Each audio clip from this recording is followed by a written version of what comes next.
Hello, my friends. Yes, the rumors are true. I am alive and well, and I did fail the MOT.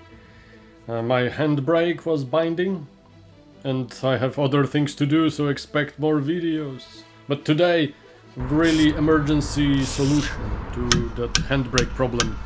Remove the caliper. Yeah, whack it if you have to. That is a test of your tools. And yeah, remove the sensor. It can crack if you're gonna drop the caliper. Here you have an access port that allows you to remove rotor easier. You still have to whack it,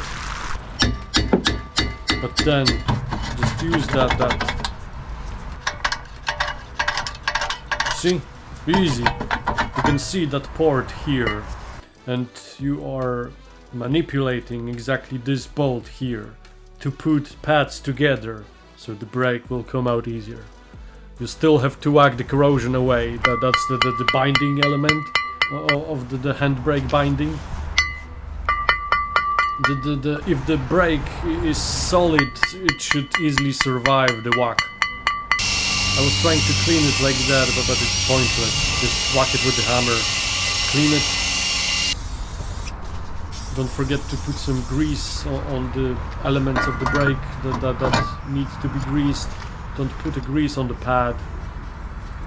And if your caliper is out, clean it as well. That's also very important. I barely can take it out.